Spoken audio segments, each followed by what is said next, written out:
الحمد لله نحمده ونستعينه ونستغفره ونؤمن به ونتوكل عليه ونعوذ بالله من شرور أنفسنا ومن سيئات أعمالنا من يهده الله فلا مضل له ومن يضلل فلا هادي له وأشهد أن لا إله إلا الله وحده لا شريك له وأشهد أن سيدنا ومولانا محمدا عبده ورسوله صلى الله تعالى على خير خلقه محمد وعلى آله وصحبه وبارك وسلم تسليما كثيرا كثيرا. أما بعد فأعوذ بالله من الشيطان الرجيم. بسم الله الرحمن الرحيم. ووجدك عائلا فأغنى فأما اليتيم فلا تقهر وأما السائل فلا تنهر وأما بنعمة ربك فحدث. صدق الله مولانا العظيم. بزرگان محترم اور میرے عزیز دوستوں اور بھائیوں، حضرت عیسیٰ علیہ الصلوات والتسلیمات کے بعد ان کی امت نے ان کی تعلیمات کی بنیادیں ہی بگاڑ کر رکھ دی تھیں. دین عیسوی کے بہت سارے اصول ان کے پیروکاروں نے مکمل طور سے تبدیل کر دیے. اپنی طرف سے بہت ساری چیزیں حضرت عیسیٰ علیہ السلام کے دین میں شامل کی. ان میں سے ایک چیز رہبانیت بھی تھی. رہبانیت کا مطلب یہ ہے کہ دنیا سے دور رہنا، اور ایک دیندار آدمی کے لیے یہ پسند کیا جاتا تھا کہ وہ دنیاوی معاملات سے دور رہے. بیع و شراء ہے، تجارت ہے، ملازمت ہے، نکاح ہے، رشتے ناتے ہیں، اولاد کی تربیت ہے، والدین کی خدمت ہے. ان تمام معاملات سے دور رہنا اس کو دینداری سمجھا جاتا تھا. یہی رہبانیت کا تھوڑا بہت اثر مسلمانوں پر بھی رہا ہے. چنانچہ آج بھی ہمارے عام طور پر مسلمانوں میں یہ تصور ہے کہ جو شخص جتنا زیادہ فقیر ہو اسی قدر وہ دین سے قریب ہے. اگر کوئی دیندار آدمی مال کماتا ہوا نظر آئے یا سہولیات والی زندگی گزارتا ہوا نظر آئے تو پہلی نظر میں ہمارے لوگوں کو وہ برا لگتا ہے. تو یہ جو تصور ہے یہ ہمارے ہاں ادھر سے آیا ہے. اسلام کا یہ تصور نہیں ہے. اسلام دولت کمانے سے روکتا نہیں ہے. پرتعیش زندگی گزارنے پر کوئی پابندی نہیں ہے. ملازمت، تجارت اور مختلف آسائشیں اکٹھی کرنا اس کی کوئی ممانعت نہیں ہے.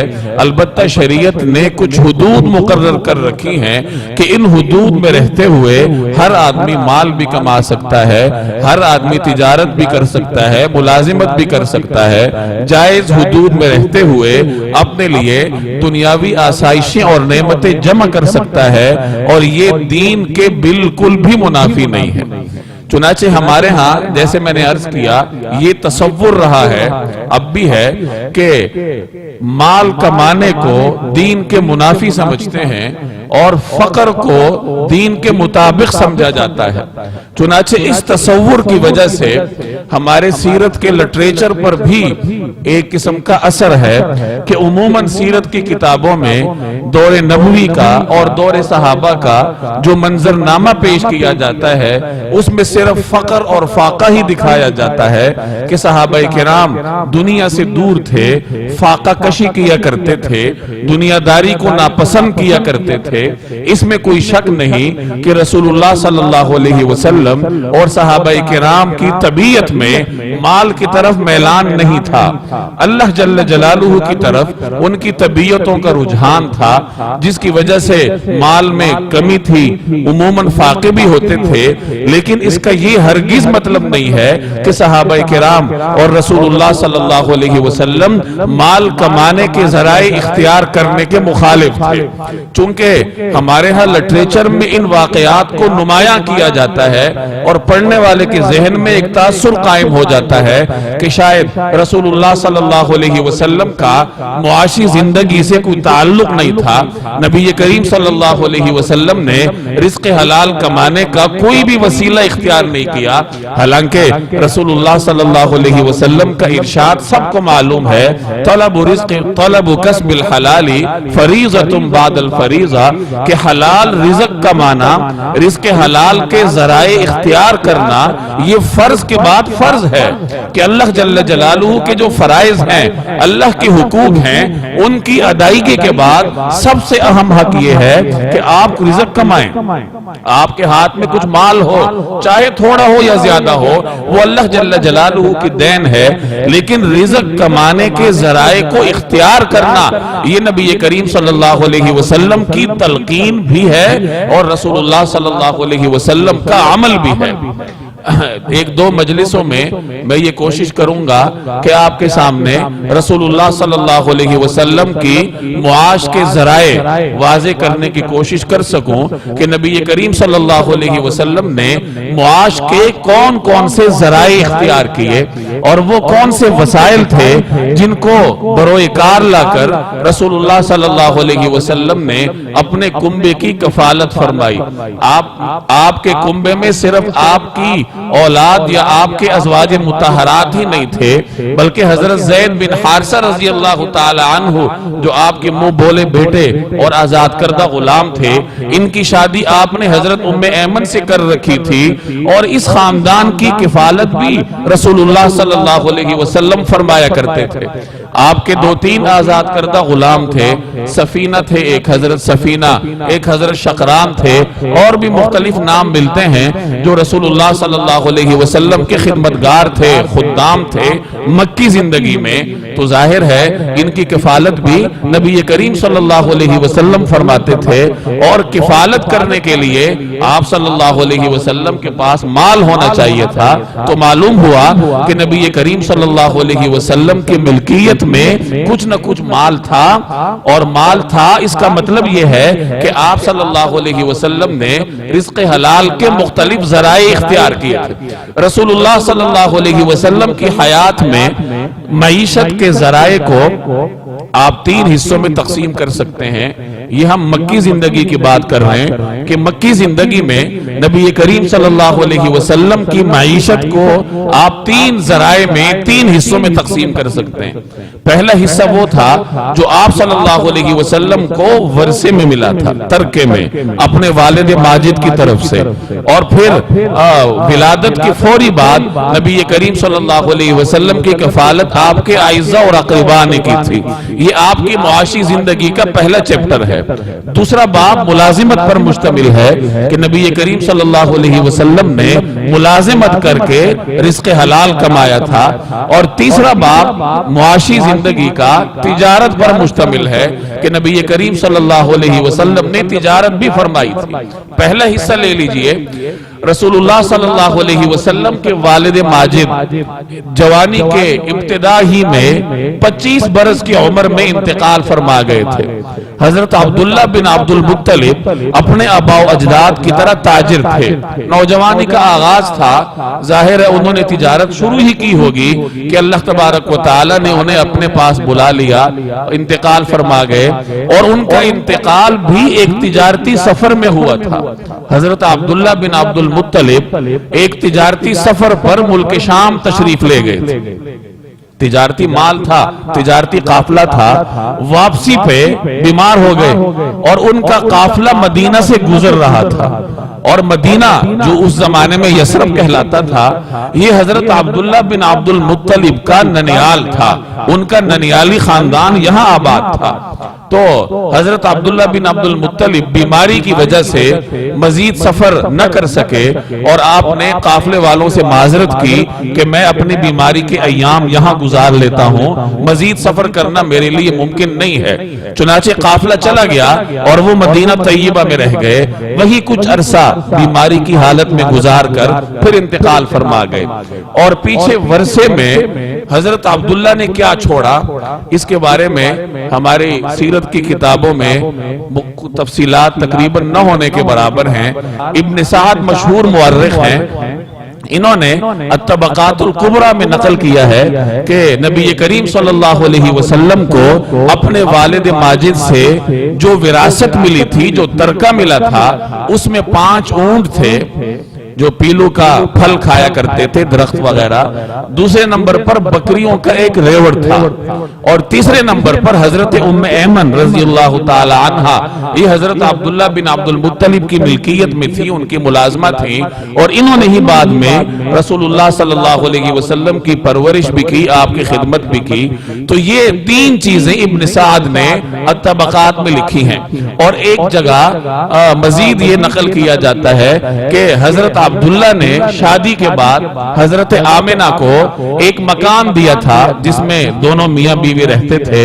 ظاہر ہے کہ والدین کے انتقال کے بعد یہ مکان بھی سرکار دو عالم صلی اللہ علیہ وسلم کو بطور وراثت ملا ہوگا، اگرچہ ایسی کوئی صریح روایت میری نظر سے نہیں گزری، لیکن قرین قیاس یہی ہے کہ جب والدین کا مکان ہے تو وہ رسول اللہ صلی اللہ علیہ وسلم کو بطور ورثے کے ملا ہوگا۔ ایک اور وراثت کا ذکر ملتا ہے کہ نبی کریم صلی اللہ علیہ وسلم کو اپنے والد ماجد سے ایک تلوار بھی ملی تھی وراثت میں۔ اس تلوار کا نام سیرت نگار الماسور نقل کرتے ہیں، اور یہ وہی تلوار ہے جو نبی کریم صلی اللہ علیہ وسلم کے پاس تھی ہجرت کے موقع پہ۔ آپ اپنے ساتھ اپنے والد ماجد کی یہ وراثت مدینہ طیبہ لے گئے تھے، اور آج بھی یہ تلوار ترکی میں استنبول میں ایک عجائب گھر میں محفوظ ہے۔ رسول اللہ صلی اللہ علیہ وسلم سے 9 تلواریں منسوب ہیں، ان میں سے 8 تلواریں ترکی میں استنبول شہر میں غالباً توپ کاپی نام کا ایک عجائب گھر ہے، وہاں 8 تلواریں اکٹھی رکھی ہیں، اور ایک تلوار مصر کی ایک مسجد میں نبی کریم صلی اللہ علیہ وسلم سے منسوب وہاں موجود ہے۔ تو یہ رسول اللہ صلی اللہ علیہ وسلم کا ترکہ تھا جو آپ کو اپنے والد ماجد سے ملا تھا۔ اسی طریقے سے آپ کی ولادت کے فوری بعد، چونکہ آپ کے والد کا انتقال تو پہلے ہی ہو چکا تھا، تو آپ کی ولادت کے فوری بعد رسول اللہ صلی اللہ علیہ وسلم کی کفالت آپ کی والدہ ماجدہ نے فرمائی۔ اب والدہ ماجدہ کے پاس کوئی مستقل ذریعہ معاش تو تھا نہیں، ظاہر ہے کہ انہیں اپنے میکے سے مدد ملتی ہوگی، ان کا خاندان بنو زہرہ تھا تو انہیں وہیں سے کچھ امداد ملتی ہوگی۔ نبی کریم صلی اللہ علیہ وسلم کے دادا حضرت عبد المطلب، یہ بڑے نامور سردار مشہور تاجر تھے، یہ بھی رسول اللہ صلی اللہ علیہ وسلم کی کفالت کرتے ہوں گے۔ تو بظاہر ایسا لگتا ہے کہ حضرت آمنہ کو نبی کریم صلی اللہ علیہ وسلم کی کفالت کرنے میں معاشی تنگی کا سامنا نہیں کرنا پڑا۔ یہ جو عام طور پر رسول اللہ صلی اللہ علیہ وسلم کی حالات میں رضاعت کا واقعہ آپ سنتے ہیں کہ حضرت حلیمہ سعدیہ جب بچے لینے کے لیے دیگر خواتین کے ہمراہ آئی تھی تو جس خاتون پر بھی رسول اللہ صلی اللہ علیہ وسلم کو پیش کیا جاتا تو وہ رد کر کے آگے چلی جاتی۔ عام طور پر یہ واقعہ سن کر ہمارے ذہنوں میں یہ تصور آتا ہے کہ شاید ان کے گھر میں غربت ہی اتنی تھی کہ اجرت کے طور پر دائیہ کو کچھ دینے کے لیے نہیں تھا، اور اس وجہ سے ہر عورت انکار کر کے جا رہی تھی۔ حالانکہ یہ ممکن نہیں ہے، کیونکہ رسول اللہ صلی اللہ علیہ وسلم حضرت عبد المطلب کے پوتے تھے۔ عبد المطلب مکہ کے سردار تھے، رئیس متمول شخصیت تھے، اور ان کی فیاضی سے انسان تو انسان ہیں، جانور بھی فیض یاب ہوتے تھے۔ تو ایسے کیسے ممکن ہے کہ اتنی بڑی شخصیت کا پوتا ہو اور اجرت میں دینے کے لیے دائیہ کے لیے کچھ نہ ہو؟ تو حقیقت یہ ہے جس کی طرف مشہور مورخ ابن ہشام نے بھی اشارہ کیا ہے کہ دائی جب آتی تھی، اب عام طور پر عرب میں یہ کلچر تھا کہ دائی خاتون کو بچے کے والد سے انعامات کی امید ہوتی تھی، اس کا فوکس بچے کا والد ہوتا تھا۔ اور جب حضور صلی اللہ علیہ وسلم کے گھر وہ تشریف لاتی کوئی بھی دائیہ اور یہ سنتی کہ اس بچے کا تو والد ہی نہیں ہے، تو وہ دیگر حالات پر غور کرنے کے بجائے وہاں سے چل دیتی کہ جب یہ یتیم ہے، اس کا والد ہی نہیں ہے، تو پھر ہمیں انعام کون دے گا؟ تو بنیادی وجہ غربت نہیں تھی، بلکہ رسول اللہ صلی اللہ علیہ وسلم کی یتیمی تھی کہ والد نہ ہونے کی وجہ سے ہر دائی خاتون آگے آگے چل دیتی، ورنہ اجرت دینے کے لیے حضرت عبد المطلب موجود تھے، مشہور سردار تھے۔ تو نبی کریم صلی اللہ علیہ وسلم کی کفالت ابتدا میں حضرت عبد المطلب نے فرمائی، اور حضرت عبد المطلب یہ مکہ کے سردار تھے، اور پہلے میں نے تفصیل سے ان کے واقعات بیان کیے ہیں کہ اللہ تبارک و تعالی نے کس قدر رعب اور وجاہت ان کو عطا فرمائی تھی، اور اپنے پوتے سے ان کو کس قدر پیار تھا، عشق کی حد تک وہ اپنے پوتے سے محبت فرماتے تھے۔ بعض روایات میں آتا ہے کہ بیت اللہ کے ساتھ ان کے لیے ایک فرش بچھایا جاتا تھا جس پہ وہ تشریف فرما ہوتے، اور پھر مکہ کے حالات پر غور و خوض ہوتا، کوئی میٹنگ وغیرہ کی شکل ہوتی، اور کسی شخص کو حتیٰ کہ ان کے بیٹوں کو بھی یہ جرت نہ ہوتی کہ وہ عبد المطلب کے فرش پہ بیٹھ سکے، ان کی مسند پہ۔ رسول اللہ صلی اللہ علیہ وسلم کبھی تشریف لاتے اور سیدھا جا کے اپنے دادا جان کی مسند پر بیٹھ جاتے۔ بعض اوقات آپ کے چچاؤں میں سے کوئی آپ کو منع کرتا کہ یہ آپ کے دادا کی مسند ہے، اس پر مت بیٹھو، تو عبد المطلب اس کو روکتے کہ میرے پوتے کو کچھ مت کہو، اسے بیٹھنے دو، اور یہ یقیناً بڑی شان والا ہے۔ اس قدر محبت تھی ان کو، ہر وقت پاس رکھتے، رسول اللہ صلی اللہ علیہ وسلم کو کھانے میں بھی شریک کرتے، ان کے بغیر کھانا نہ کھاتے۔ اور حضرت ام ایمن جو نبی کریم صلی اللہ علیہ وسلم کی دیکھ بھال پر مامور تھی، حضرت عبد المطلب نے انہیں خاص ہدایت کی تھی کہ میرے اس پوتے کا خاص خیال رکھا کرو۔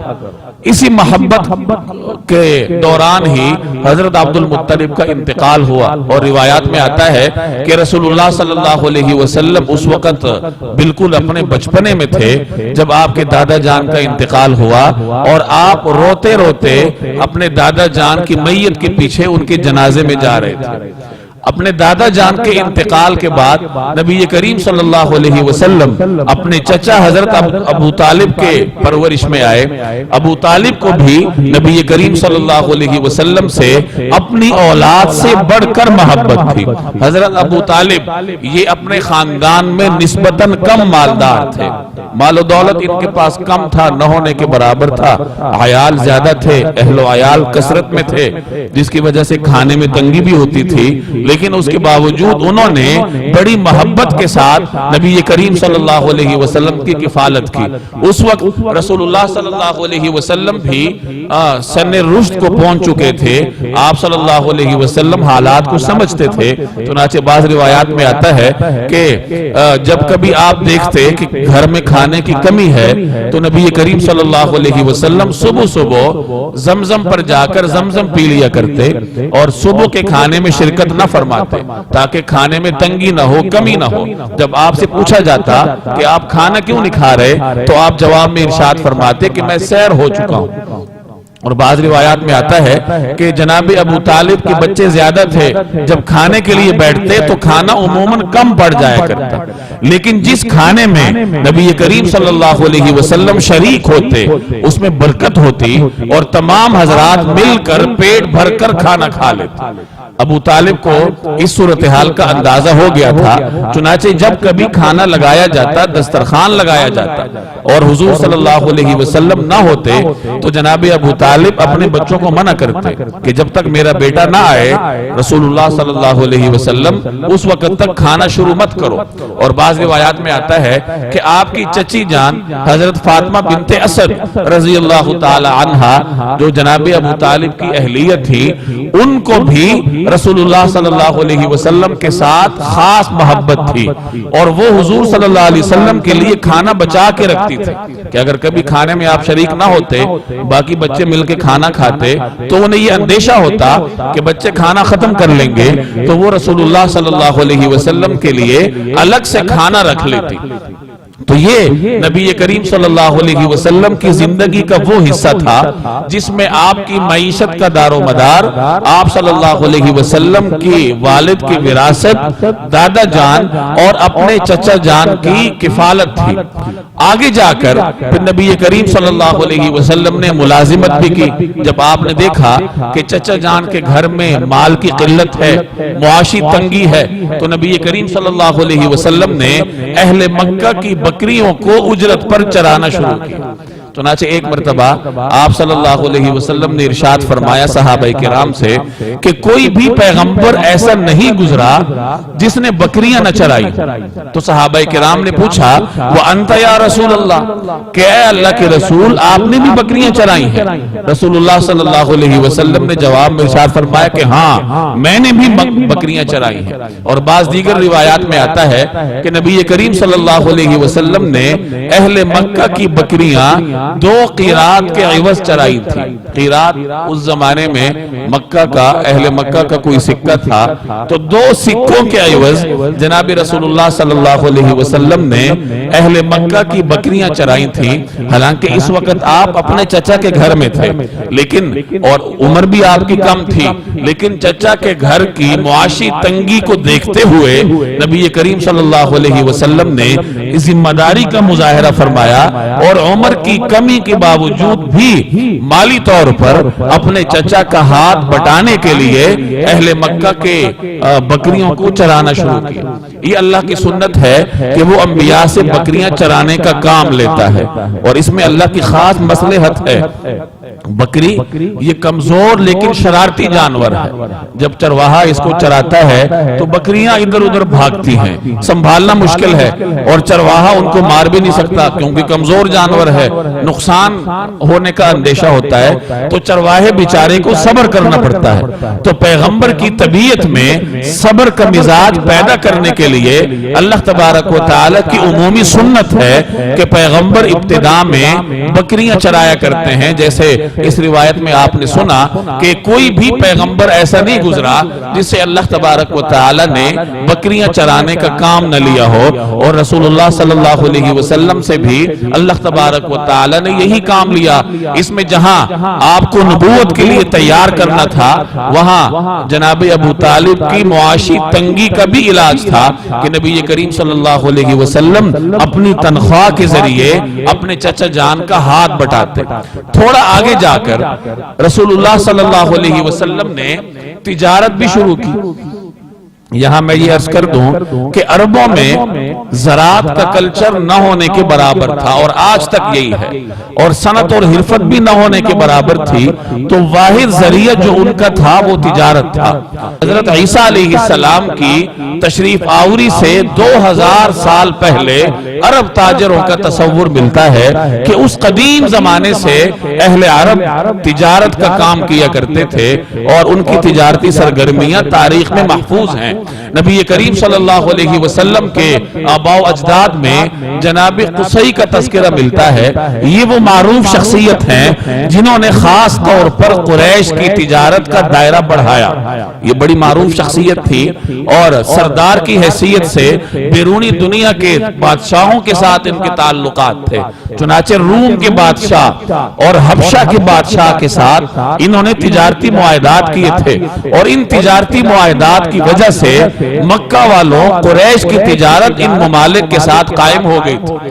نبی کریم صلی اللہ علیہ وسلم کے آباء و اجداد میں جناب عبد مناف کے 4 صاحبزادگان کا تذکرہ کیا ہے امام قرطبی نے. سورہ قریش آپ نے پڑھی ہوگی, لإیلاف قریش ایلافہم رحلۃ الشتاء والصیف. اہل عرب خاص طور پر اہل مکہ یہ سال میں 2 تجارتی سفر کرتے تھے, ایک سردیوں میں اور ایک گرمیوں میں, اور ان دونوں سفروں کے ذریعے وہ اپنا گزر بسر کرتے تھے. اللہ کا انعام تھا ان پہ کہ ان کے لیے راستے محفوظ تھے, راستے میں کوئی انہیں تنگ نہیں کرتا تھا, لوٹ مار نہیں کرتا تھا, کیونکہ بیت اللہ کے مجاور تھے. تو یہ جو ان کے 2 سفر تھے, امام قرطبی اسی صورت کے ذیل میں لکھتے ہیں کہ رسول اللہ صلی اللہ علیہ وسلم کے آباء و اجداد میں سے جناب عبد مناف کے 4 صاحبزادے تھے, اور ان 4 صاحبزادوں کی محنت کی وجہ سے اہل عرب یہ 2 سفر کرتے تھے. چنانچہ قرطبی نے ان کے نام بھی لکھے ہیں کہ نبی کریم صلی اللہ علیہ وسلم کے پردادا حضرت ہاشم اور ان کے 3 بھائی جناب عبد الشمس، عبد اور المطلب، اور چوتھے نمبر پر نوفل۔ یہ چار وہ بزرگ تھے جنہوں نے مختلف بادشاہوں سے مزید معاہدات کیے تھے۔ حضرت ہاشم نے شام کے بادشاہ کے ساتھ تجارتی معاہدہ کیا تھا، عبد الشمس نے حبشہ کے بادشاہ کے ساتھ تجارتی معاہدہ کیا تھا، اسی طریقے سے مطلب نے یمن کے حاکم کے ساتھ تجارتی معاہدہ کیا تھا، نوفل نے ایران کے بادشاہ کے ساتھ تجارتی معاہدہ کیا تھا، اور ان تجارتی معاہدات کی وجہ سے مکہ والوں کے قافلے ان ممالک میں آتے جاتے تھے۔ تو گویا کہ رسول اللہ صلی اللہ علیہ وسلم کا خاندان یہ شروع ہی سے تجارت پیشہ چلا آ رہا تھا۔ اتنے بڑے بڑے تاجر نبی کریم صلی اللہ علیہ وسلم کے آباء و اجداد میں گزرے تھے کہ جنہوں نے مکہ والوں کا بیرونی دنیا سے تجارتی رابطہ کروایا تھا۔ تو اپنے آباء و اجداد کے نقش قدم پر چلتے ہوئے نبی کریم صلی اللہ علیہ وسلم نے بھی تجارت کا آغاز کیا۔ 18 یا 20 سال کی عمر میں رسول اللہ صلی اللہ علیہ وسلم تجارت کی طرف متوجہ ہوئے۔ اس سے پہلے بچپن میں نبی کریم صلی اللہ علیہ وسلم جناب ابو طالب کے ساتھ ایک تجارتی سفر میں جا چکے تھے۔ اب ظاہر ہے کہ انہوں نے ماحول دیکھا ہوگا، ان کی تجارتی رسوم دیکھے ہوں گے، آنے جانے کی صورتحال دیکھی ہوگی، تو یہ تمام تر چیزیں رسول اللہ صلی اللہ علیہ وسلم کی تجارتی تربیت کے لیے کافی تھی۔ آگے جا کر جب آپ کی عمر مبارک 25 برس ہوئی، اور اس دورانیے میں یعنی 18 برس سے لے کر 25 برس کی عمر تک نبی کریم صلی اللہ علیہ وسلم مکہ مکرمہ میں تجارت فرماتے تھے، تو مکہ والوں میں آپ کی جو حیثیت تھی وہ ایک امانتدار تاجر کی حیثیت سے معروف تھی۔ مکہ میں دو قسم کی تجارتی سرگرمیاں تھیں۔ ایک سرگرمی تھی وہ تھی جو صاحب اموال کرتے تھے کہ جس کے پاس مال ہوتا تو وہ اپنا ذاتی مال خود لے کے جایا کرتا یا خود اس کی خرید و فروخت کرتا۔ دوسری قسم کی تجارتی سرگرمی یہ تھی کہ اگر کسی کے پاس مال ہے لیکن وہ خود جا نہیں سکتا تو وہ کسی دوسرے شخص کو معاوضہ دے کر اپنا تجارتی سامان تجارتی قافلے کے ساتھ روانہ کرتا۔ تو یہ دو قسم کی تجارتی سرگرمیاں تھیں۔ جب حضور صلی اللہ علیہ وسلم کی عمر 25 برس ہوئی، حضرت خدیجہ یہ مکہ مکرمہ کی معروف تاجر خاتون تھی، اور ان کا مال بڑی کثرت کے ساتھ قافلوں میں جایا کرتا تھا۔